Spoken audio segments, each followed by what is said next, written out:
안디옥 교회에 대해서 말씀을 드렸는데 오늘은 세 번째 시간입니다.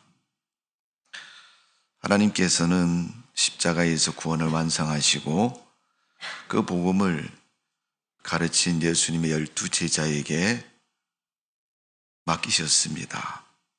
그 12제자가 베드로가 고백했던 것처럼 반석 위에 교회를 세운 것처럼 하나님은 교회를 통해서 지금도 일하시고 섭리하시고 역사해 주시는 줄로 믿습니다. 그래서 하나님 복음은 사도행전에 예루살렘 교회를 세우면서부터 놀랍게 그 사역을 이루는 것을 볼 수 있습니다. 그러나 문제는 예루살렘 교회가 핍박을 받고 어려움을 당하게 되었다는 겁니다. 여러 가지 갖가지 문제가 생기지만은 그 가운데서는 신앙을 지키지 못하도록 하는 핍박이었습니다. 가장 큰 핍박은 정치적인 핍박입니다.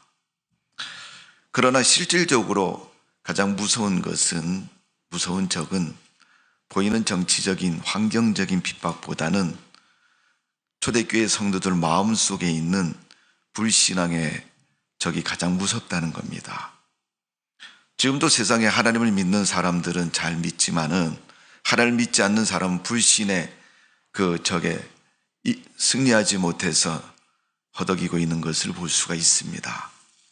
그래서 지금도 불신앙은 제일 크고 무서운 죄이고 또 그 죄의 결과는 하나님의 심판과 저주와 멸망이라고 성경은 가르쳐주고 있습니다.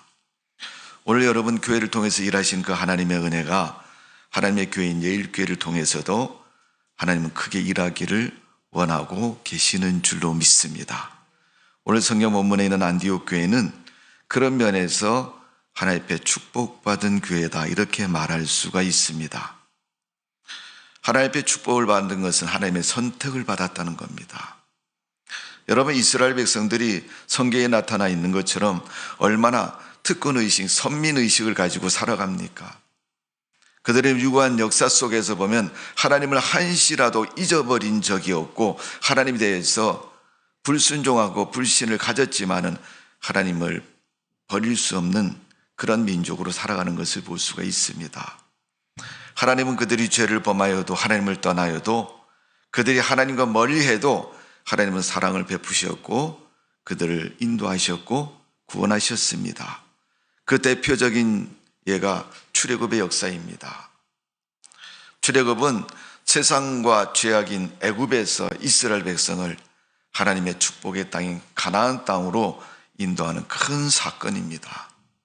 수많은 환경적인 사건과 역사 속에서도 하나님은 이스라엘 백성을 그 모진 환경 속에서 이끌어내셨습니다. 오늘 하나님은 구원하시지 못할 일이 무엇이 있겠습니까? 우리 삶의 환경, 아무리 불신의 모습이 크다 할지라도 이스라엘 백성들을 애굽에서 이끌어내신 하나님은 지금도 우리를 하나님의 은혜 속에 이끌어내시는 줄로 믿습니다. 그 하나님의 역사가 교회 중심으로 오늘날 이루어지고 있고 하나님은 계속 그 사역을 하고 계심을 보여주고 있습니다. 비록 유대인 아니지만 이방인 교회이지만은 안디옥 교회는 그런 면에서 하나님께 큰 축복을 받은 교회다. 하나님이 쓰시는 교회다. 여러분 사람이 세상에 태어나서 쓸모없는 사람이라면 불행한 것입니다. 어느 모습에서도 쓰임받는 사람이 되었다는 것은 복된 것입니다. 누가 나를 알아주고 내 실력을 인정하고 내가 가진 모든 것을 인정해서 쓰인다는 것도 중요하지만 사람들이 쓰는 것도 중요하고 귀하게 여기는데 천지 만물의 주인이신 하나님께서 그를 선택하시고 쓰셨다는 것은 세상에서도 얻을 수 없는 큰 영광스러운 일이라는 것을 우린 다시 한번 기억해야 될 줄로 믿습니다. 여러분 12제자를 대사도라고 부릅니다. 그들은 교회가 시작되면서부터 하나님의 복음에 가장 핵심적이고 중심적인 역할을 했던 것을 볼 수가 있습니다. 12제자의 삶은 여러분 우리가 그들의 문헌의 기록에 의해서 보면 모두 순교자로 인생을 마감하는 것을 볼 수가 있습니다. 그 가운데서도 가장 늦게까지 오랫동안 살아있던 사람은 바로 사도 요한입니다. 요한계시록을 기록한 사도 요한은 반모섬에서 유배하면서 하나님 부르시는 그날까지 가장 영적이고 경건한 삶을 살았으며 교회들을 향해서 하나님의 말씀을 증거한 믿음의 사도였습니다. 사도 요한이 사도 요한계시록을 기록한 것처럼 우리도 하나님께서 요한처럼 오늘 본문에 있는 안디옥 교회처럼 쓰임받는 믿음의 성도가 되어지기를 주님의 이름으로 축원합니다. 하나님이 나를 선택하고 나를 쓰셨다. 버리지 아니하시고 지금 쓰고 계시다. 이 사실 한 가지만 해도 우린 참 복된 삶을 살아가고 있는 것입니다. 우리의 생명이 다하는 그날까지 하나님은 어떤 모습, 어떤 모양으로 우리를 쓰시는가는 하나님의 결정에 달려있지만은 그 하나님의 결정 앞에서 우리가 쓰임받는다는 그 자체가 복이 있는 삶인 것이고 하나님 복된 성도의 삶이 되었다는 것을 분명히 기억하시고 하나님이 나에게 기회를 주시고 내가 하나님을 섬길 수 있고 하나님을 위해서 일할 수 있는 기회가 주어졌다면 사심 없이 하나님을 위해서 일할 수 있는 믿음의 자세가 늘 우리에게 되어져야 될 줄로 믿습니다. 왜 교회는 예루살렘 교회가 먼저 세워졌는데 쓰시기는 안디옥 교회를 하나님은 그렇게 쓰셨는가를 성경은 그 이유를 분명히 말씀하고 있습니다. 예루살렘 교회가 성도들의 신앙 몇 가지의 특징이 있는데 그 첫 번째는 배타성을 가진 관습을 가지고 있다.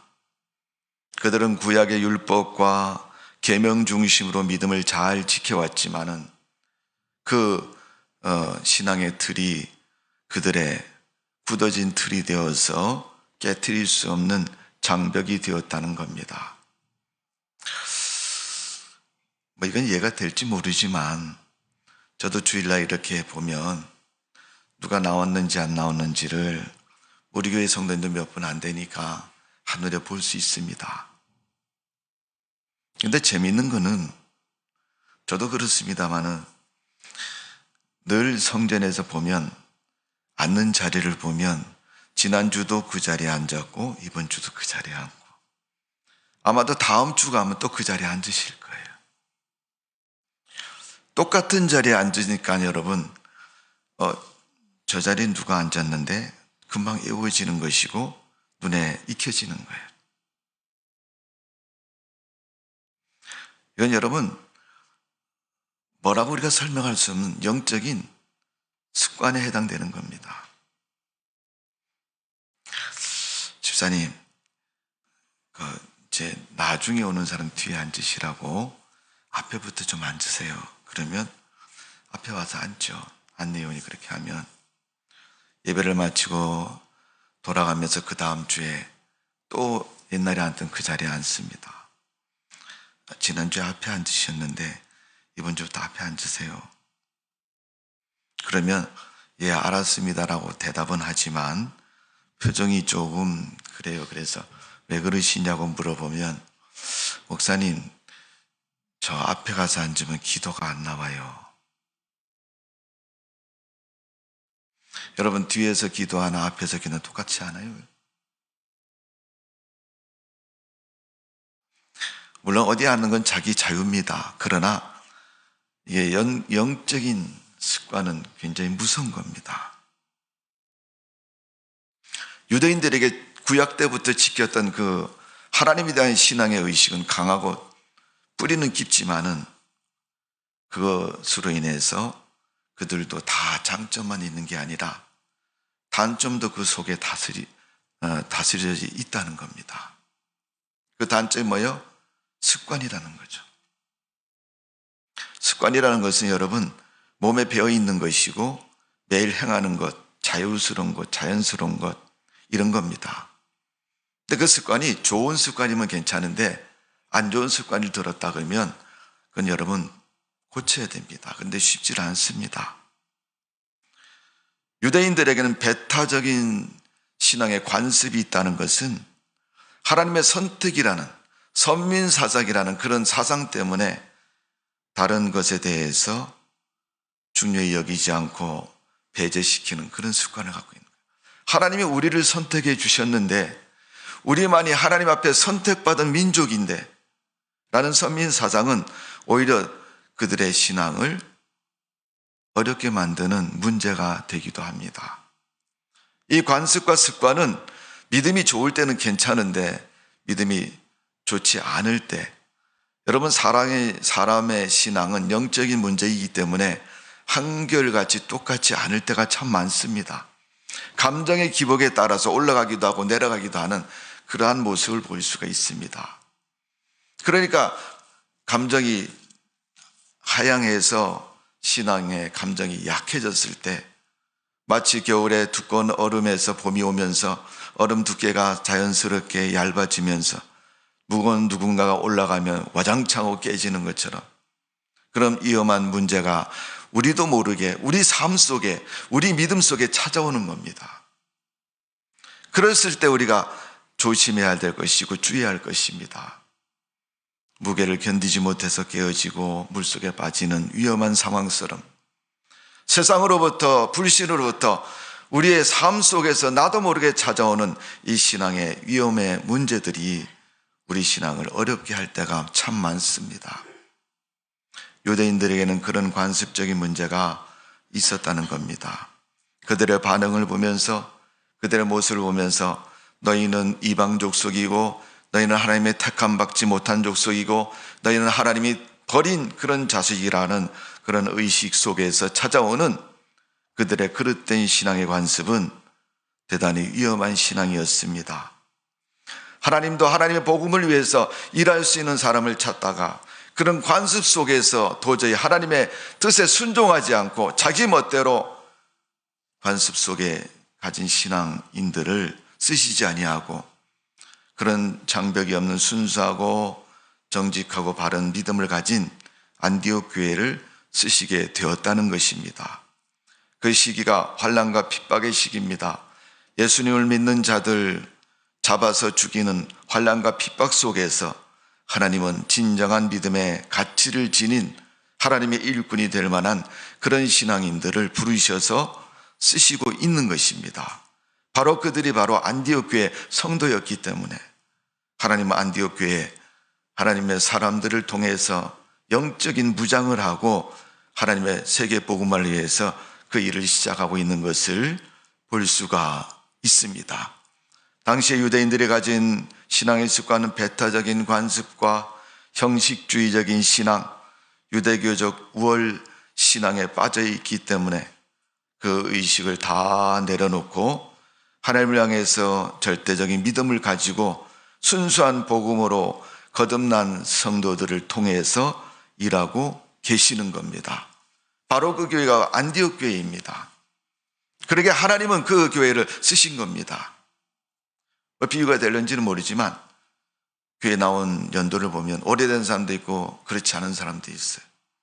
물론 오래된 사람이 처음 나온 사람보다는 교회에 익숙해 있고 모든 면에서 분명히 익숙해 있는 겁니다. 그런데 만일 예를 들어서 우리가 예배 가운데 사도신경을 외운다든가 찬송을 부르는데 아니면 교동문을 낭독하는데 목사님이 한 줄 읽고 대중이 한 줄 읽고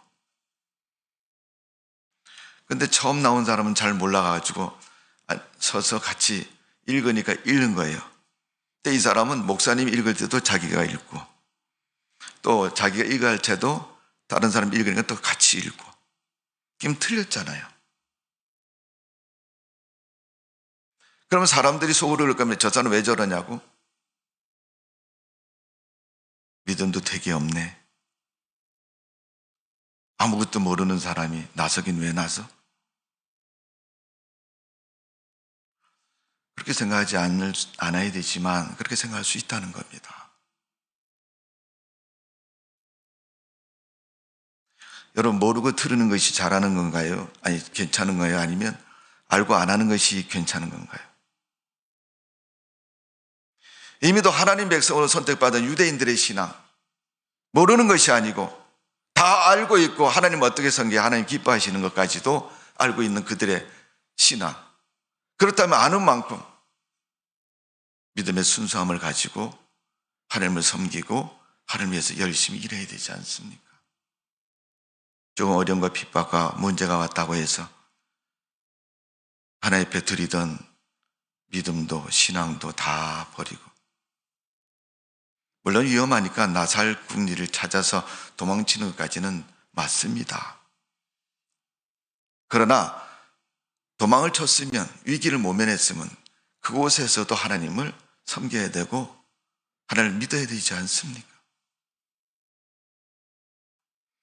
우스운 말로 한국에서는 목사님 맥주 먹으면 안 되지만 미국 가서 먹으면 신앙적인 법에 저촉이 안 된대요. 네, 미국 사람들은 맥주를 한국 사람들이 인식하는 술처럼 여기지 않는다고 얘기를 합니다. 문화적인 차이도 하지만은 관습적인 차이도 있는 것입니다. 성도 여러분, 우리는 하나님을 정확히 믿고 하나님의 말씀에 온전한 마음으로 순종하는 믿음의 자세가 꼭 우리에게 있어야 될 줄로 믿습니다. 왜 하나님은 예루살렘 교회를 선택하지 않고 안디옥 교회를 선택하셔서 하나님 일을 하십니까? 그 차이가 무엇이겠습니까? 믿음의 차이일 것입니다. 순종의 차이일 것입니다. 개개인이 다 한 교회를 다녀도 하나님께서 쓰시는 사람의 신앙은 하나님께서 보시고 하나님께서 정하셔서 그를 택하시고 쓰셨다는 겁니다. 우리가 자만할 수 있을지는 모르겠지만은 하나님이 나를 선택하고 나를 세우시고 나를 쓰신다는 것, 그 자체만 해도 가장 축복된 모습 아닙니까? 오늘 안디옥 교회가 그런 교회로 쓰임받는 것처럼 우리의 믿음도 주 안에서 그렇게 쓰임받는 믿음의 삶이 되어져야 될 줄로 믿습니다. 저는 기도하고 확신합니다. 하나님은 예일교회를 분명히 쓰십니다. 하나님의 복음을 위해서 쓰시는 거예요. 그때 여러분이 쓰임받는 것이고 저도 쓰임받는 것이고, 하나님의 십자가의 구원의 복음을 위해서 쓰임받는 교회가 분명코 되어져야 될 줄로 믿습니다. 두 번째 안디옥 교회를 하나님 쓰신 것은 1절의 말씀을 봅니다. 안디옥 교회의 선지자들과 교사들이 있으니 곧 바나바와 니게르라 하는 시몬과 구레네 사람 루기오와 분봉왕 헤롯의 젖동생 만나인과 및 사울이라. 자, 거기에 보면 몇 사람의 이름이 나옵니다. 거기에 보면 바나바는 예루살렘 교회에서 파송받은 사람이고 신앙의 지도자입니다. 원래 이제 교회가 이제 세워지게 되니까 목회할 목회자를 예루살렘 교회가 파송한 거죠. 예루살렘 공회에서 가말리엘 문화에서 학문을 한, 신학을 공부한 목회자를 그 교회에 파송을 한 거죠. 그러니까 교회가 바나바를 중심으로 해서 하나님의 일을 하고 가르침을 받습니다. 거기에 보면 니그레를 하는 시몬, 아프리카 출신의 그리스도인이라고 말하고 있습니다. 구레네 사람 루기오라는 사람이 있는데 안디옥으로 피난 온 사람 중에 한 사람이라고 얘기합니다. 거기에 마나인이라고 하는데 마나인은 헤롯 안티파스의 젖동생이라고 말하고 있습니다. 그리고 다섯 사람 사울이 나옵니다. 우리는 사울의 이력을 알고 있습니다. 그는 하나님 믿는 사람을 잡아다가 옥에 넘기는 그러한 악한 종교적인 핍박자 중에 가장 앞섰던 사람이고 많은 사람들이 그의 악행을 기억하고 있는 사람입니다. 그런 사람이 안디옥 교회에 있다. 우리가 환경적으로 눈으로 보면서 보면 사울 같은 사람이 그 교회에 나오는데, 예를 들어서 여러분 우리가 사는 지역이 광명, 여기 오동이죠. 예. 이 광명동에 보면 뭐 다 좋은 사람, 착한 사람이 있습니다만은 그러다가 어쩌다가 한 사람, 아주 못된 사람이 있습니다. 온 동네 돌아다니면서 못된 짓을 다 하면 사람을 보면 막 칼로 찌르고 그런 사람이 있었어요. 그 사람이 어느 날 예일교회에 나왔습니다. 여기 교회에 있네. 혹이라도 다른 교회 다니던 사람이 오늘 주일 교회가 멀어서 못 갔거나 아니면 내가 하나님 믿어보겠다고 마음을 먹고 우리 교회에 나왔어요. 나와서 처음 나왔으니까 뒤에 멀쩡히 이렇게 앉아서 있는데 앞에 있는 사람을 보니까 어디서 많이 보던 사람이야. 그래서 예배 끝날 때까지 저 사람 어디서 봤는데 뒤통수만 보고 그러다가 예배 마치고 다 이렇게 돌아가는 시간이 되어서 보니까 그 사람이 그 사람인 거예요. 더욱이 그 사람한테 옛날에 안 좋은 경험이 있었어요.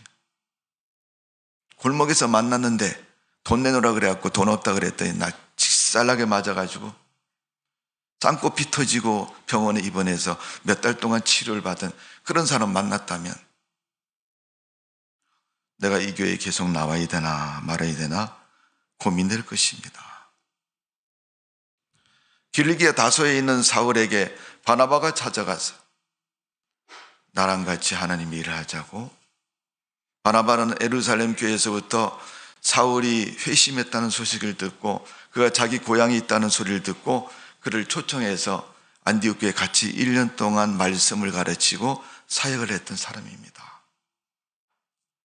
그래서 1절의 말씀을 보면 선지자들과 교사들이 있으니, 교회에서 선지자들과 교사는 말씀을 가르치고 목양하는 일꾼들을 말하는 겁니다. 그 가운데 사울이 끼어 있다는 거예요. 저 사람이 이 교회에서 뭘 한다고? 찬양대를 한다고? 구역장을 한다고? 목사님, 나 저 사람하고 제발 구역 엮어주지 마세요. 옛날에 못된 짓을 안 한 사람들도 여러분 구역장 1년 동안 같이 해보면요, 온갖 얘기 다 하고 교제 나눠보면요, 속으로 평가를 내립니다. 야, 우리 구역장 내년에 안 됐으면 좋겠다. 교회들마다 여러분 연말이 되고 연초가 되면 새롭게 구역을 편성하고 기관을 편성할 때 그런 분들이 꼭 한두 명씩 나옵니다.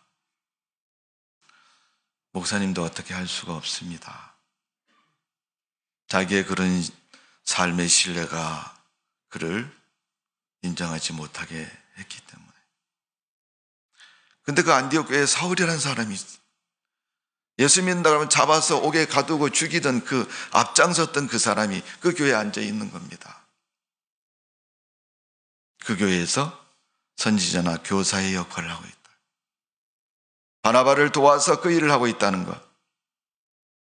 이것은 삶이나 신앙적인 면에서 부담감인 거죠. 그 영적인 부담감, 신앙적인 환경의 부담감을 어떻게 극복해야 되느냐. 그럼에도 그게 극복이 된 교회가 바로 안디옥 교회입니다. 교회가 여러분 성장하고 부흥하려면 성도들의 신앙이 그리스도를 중심으로 해서 하나가 되어야 돼요. 눈에 보이지 않지만 신앙의 갈등과 자기 나름대로의 생각은 있지만은 그래도 하나님께서 우리 교회를 사랑하시고 세우셨기 때문에 하나님이 쓰신다는 마음을 가지고 믿음을 가지고 있다면 우리가 조금 마음에 안 들고 조금 내 생각과 달라도 하나님께서 우리에게 주신 은혜를 생각하고 그를 위해서 내가 내 삶을 내려놓고 주님의 십자가를 드러내고 주님의 말씀을 따르는 것이 하나님이 기뻐하시는 일일 겁니다. 이 안디옥 교회 성도들이 그런 신앙을 가지고 있습니다. 그들의 신앙의 특징을 성경을 보면 몇 가지로 말하는데 첫 번째는 믿음 중심의 성도들이다. 성도 한 사람 한 사람이 다 신앙 중심. 어떤 문제 앞에서도 어떤 상황 앞에서도 하나님의 입장에서 생각하고 주님의 입장을 먼저 눈여겨보는 그런 믿음 중심이죠. 여러분, 우리가 하나님 믿는 성도잖아요. 우리에게 믿음 빼면 뭐가 있습니까? 아무것도 없는 거예요, 여러분. 다른 거 아무리 잘해도 여러분, 하나님 믿는 믿음 빼면 아무것도 없는, 믿음이 얼마나 무서운지 아세요? 믿음 때문에 자기 것도 내려놓고 자기 아까운 것도 주님께 드릴 수 있는 게 믿음인 거예요. 두 번째, 안디옥 교회는 차별화가 없는 수용을 가지고 있다. 사울도 받아들였잖아요, 안디옥 교회. 바나바가 파송됐는데 파송된 바나바도 받아들였잖아요. 그리고 따르지 않습니까? 그리고 여러분, 헤롯의 젖동생 마나엔이라는 사람도 있습니다, 여러분. 정치적인 과거의 어떤 역사를 가진 그도 안디옥 교회에 찾아와서 교인이 된 거잖아요.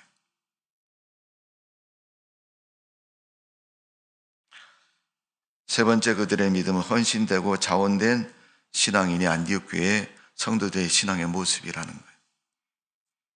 마태복음 22장 9절에 보니 복음을 위해서 사거리에 나가서 사람을 만나는 대로 혼인잔치에 초청하라 그랬어요. 그 여러분, 사거리에서 어떤 사람 만날 줄 압니까? 다 초청해서 그 혼인잔치에 같이 참여해라 그랬어요. 그리스도의 이 축제 같은 예배에 모든 사람을 초청하고 그와 함께 믿음을 가지고 나가는 것, 하나님 믿는 성도들이 해야 할 일이고 우리가 따라야 할 일입니다. 행여나 그 사람을 과거에 어떤 안 좋은 사건 속에 그를 알게 되었다 할지라도 그가 구원받아야 할 그런 영혼이라면 한 번쯤은 초청할 수 있는, 또 말할 수 있는 그런 신앙의 용기와 모습이 우리에게 있어야 될 줄로 믿습니다. 로마서 10장 12절 13절에 보면 하나님은 모든 사람이 주가 되사 누구에게나 부요하시도다 그랬어요. 누구에게나 모든 사람에게 주님이십니다. 내 마음에 안 들어도 주님은 모든 사람이 주님이십니다. 우리 교회가 아니라도 할지라도 하나님은 모든 교회 주님이십니다. 디모데전서 2장 4절에 하나님 모든 사람이 모든 사람이 구원을 받으며, 하나님 앞에서 모든 사람이 구원을 받아요.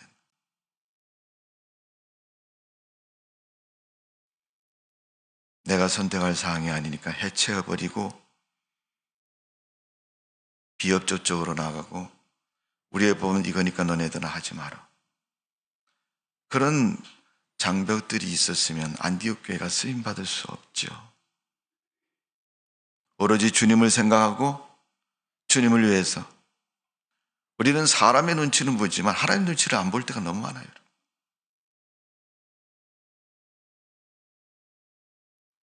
오늘 안디옥 교회는 어떤 일꾼이 있었기에 하나님이 쓰셨는가?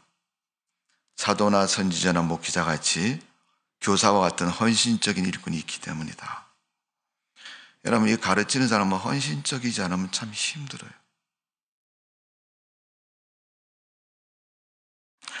우리 김슬 권사님 계시지만 주일학교 교사를 오랫동안 하신 분입니다.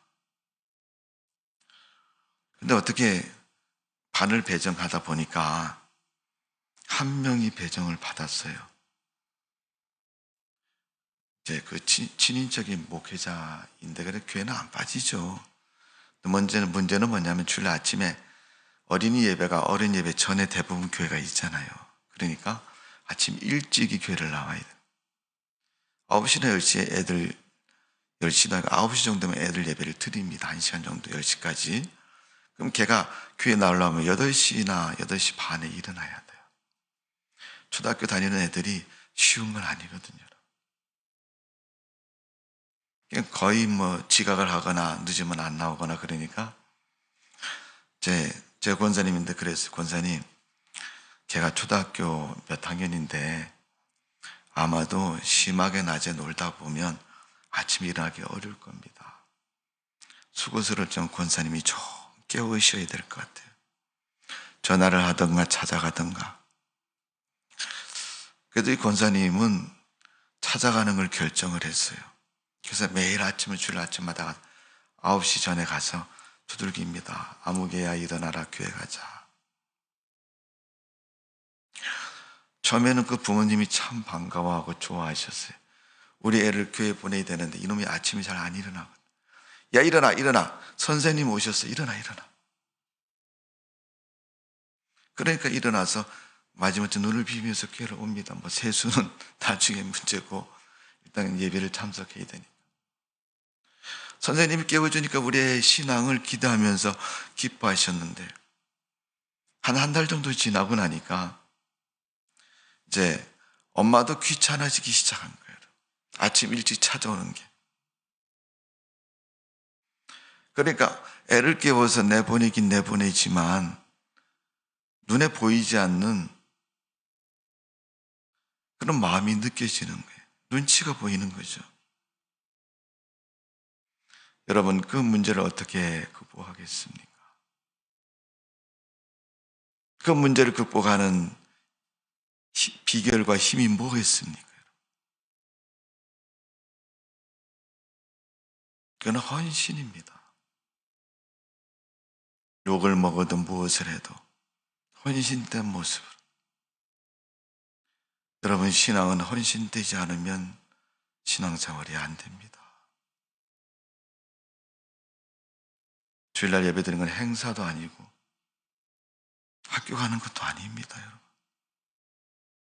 주일날 예배 드리는 건 믿음인 것입니다. 주일날 예배 드리지 않으면 믿음이 안 좋은 것이고, 주일날 예배에 빠지면 불신앙인 것은 여러분, 세상에 어떤 기준을 가지고도 여러분 변명과 이유가 될 수 없는 거예요. 안디옥 교회는 바울과 바나바를 중심으로 해서 이 헌신된 신앙, 그 신앙 때문에 여러분 교회가 교회다운 모습을 갖는 거예요. 교회가 문제가 생기면 걱정과 염려는 다 하지만 해결하는 사람 아무도 없습니다. 어느 편으로 사람이 많이 가는가? 나도 그 편에 서야지. 헌신은 여러분 교회를 생각하고 하나님을 생각해서 하나님이 이게 맞다고 얘기하면 그 편에 서는 것이 헌신된 사람의 모습인 거예요. 하나님이 왜 이방인 교회인 안디옥 교회를 그렇게 쓰셨을까요? 그 교회 성도들이 그런 믿음을 갖고 있기 때문에 쓴 겁니다. 두 번째는 충성스러우며 충실한 일꾼이었다. 한번 맡겨지면 끝까지 어떤 문제가 생겨도 감당할 수 있는 사람. 충성이라고 얘기합니다. 충실하다고 말합니다. 누가 옆에서 말을 하고 방해를 해도 그건 아니야. 하나님이 기뻐하는 나 이 일을 할 거야. 세 번째로 기도와 금식하는 일꾼이 있는 교회가 안디옥 교회였습니다. 뒤에 보면 여러분 13장을 읽어보시면 바울과 바나바를 선교사로 파송합니다. 물론 예식 중에는 안수해서 성령 기름 부어서 물질적인 후원해서 파송하지만 그 조건 가지고 파송한 게 아닙니다. 기도와 금식해서 그들을 세워서 파송했다. 돈 보내준다고 여러분 선교가 되는 게 아닙니다.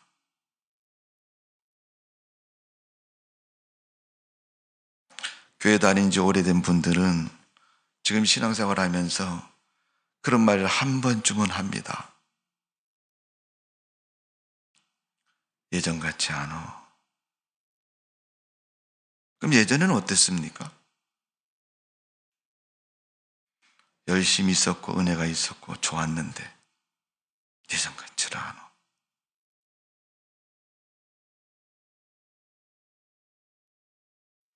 왜 그런 말을 하죠, 여러분? 성령의 감동이 자꾸 줄어드니까. 기도하지 않는데, 금식하지 않는데 어떻게 성령의 역사가 일어납니까, 여러분? 기도하지 않는데 어떻게 신앙생활이 돼요? 하나님의 성령이 감동된 사람들이 있는 교회가 안디옥 교회였습니다. 그런 분들이 한 사람 한 사람 모여서 10사람이 되고 20사람이 되고 100사람이 되고 결국 교회는 그런 사람들의 기도에 합심해서 성령의 폭발적인 역사가 날마다 일어나는 교회였습니다.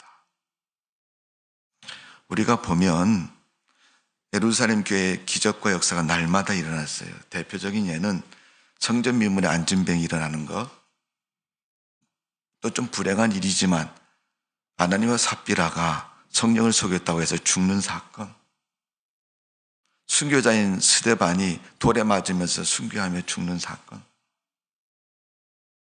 어떻게 보면 개인적인 일이고 사건인 것처럼 여겨지지만 그 뒤의 배경은 하나님의 성령의 역사인 겁니다. 궁극적으로 하나님의 역사라는 거예요. 하나님의 역사가 교회 안에 일어난 것은 예루살렘 교회가 날마다 일어나니까 예루살렘 교회가 믿음이 좋아서 성령 충만해서 일어난 것처럼 여기지만 그 성령의 역사가 마가이달 앞에서 시작이 돼서 교회 안에 들어왔고 교회에서 날마다 기적과 역사가 일어남으로 말미암아 하나님께서 예루살렘 교회의 큰 부흥과 하나님의 역사를 보여주신 거죠. 그 뒤에 바로 핍박이 찾아왔고 환난과 고통이 찾아오게 됩니다. 성도들은 그 문제 앞에서 다 흩어지게 됩니다. 그런 그들이 안디옥에 도망가서 거기서 만들어진 교회가 안디옥 교회입니다. 자, 오늘 보면 3절에 보면 이에 금식하고 기도하여 두 사람을 안수하여 보내니라. 오늘 3절에 있는 말씀처럼 바울과 바나바를 안수해서 성령의 기름 부음을 통해서 그들을 보냈다고 얘기하고 있습니다. 적어도 그들에게는 하나님의 일꾼 의식이 강하게 자리 잡고 있었고 오늘 하나님이 내게 주신 이 사명을 하나님의 선택으로 여기고 받아들이고 그 하나님의 선택에 순종하고 그 믿음으로 하나님의 사역을 감당했던 하나님의 일꾼들이었습니다. 안디옥 교회는 기대하고 있습니다. 바울과 바나바가 앞으로 무슨 일을 할까? 저들은 분명히 하나님 일을 위해서 열심을 다할 것이며 하나님의 거룩한 사역을 위해서 힘쓸 것이라는 분명한 사명을 가지고 그 일을 감당하는 것을 볼 수가 있습니다. 사도행전 20장 32절의 말씀이 너희를 든든히 세우신다. 베드로전서 2장 2절에서 3절에 보면 하나님 말씀이 너희를 구원에 이르도록 자라게 하신다고 그랬습니다. 에베소서 6장에 보면 기도와 간구로 무시로 성령 안에서 구한다고 말했습니다. 바울과 바나바가 선교사로 사역하면서 어려울 때마다 하나님의 도움이 필요할 때마다 열심을 다해서 기도하는 것을 볼 수가 있습니다. 그 신앙이 어디서부터 시작이 됐어요? 안디옥 교회에서부터 시작이 됐다. 그들이 안디옥 교회에서 배울 때 신앙의 자리를 잡을 때 그렇게 배웠다는 거예요. 처음부터 잘 정확하게 배운 사람은요 끝까지 그 일을 순종하면서 갑니다. 그러나 하다 안 하다 습관이 잘못 들어있는 사람은 그렇게 하지 않습니다. 오늘 여러분 안디옥 교회가 하나님 앞에 그렇게 쓰임받은 교회처럼 하나님께서도 예일교회에 그런 기대를 가지고 일하실 겁니다. 분명히 하나님께서는 하나님의 그런 안디옥 교회 사역처럼 지금도 주님의 교회를 통해서 그런 일을 하실 겁니다. 그때 하나님의 마음에 하나님의 선택에 특별한 은혜를 입어서 쓰임받는 하나님의 사람 되시기를 주님의 이름으로 축원합니다. 교회에서 주신 주님의 직분 무엇 때문에 주셨습니까? 교회를 위해서 일을 하라고, 주님을 위해서 일을 하라고.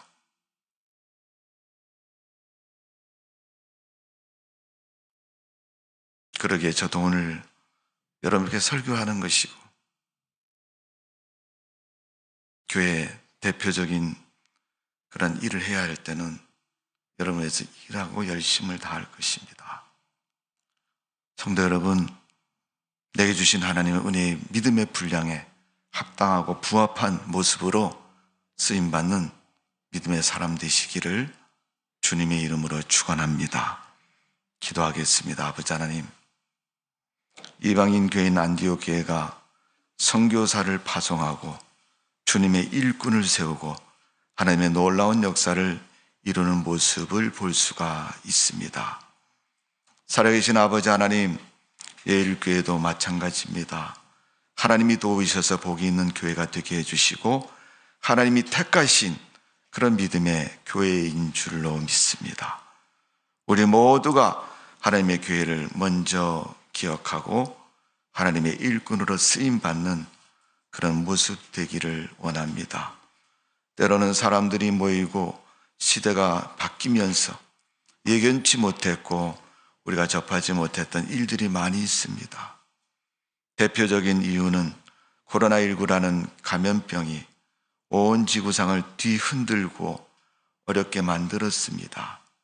교회에서 밥도 못 먹게 하고 소그룹도 못하게 하는 이러한 위험 속에서도 하나님은 우리에게 주신 믿음에 기대가 계시므로 우리가 믿음을 잘 지키고 하나님 앞에 복된 성도로 주님 앞에 쓰임받는 믿음의 사람 되기를 원합니다.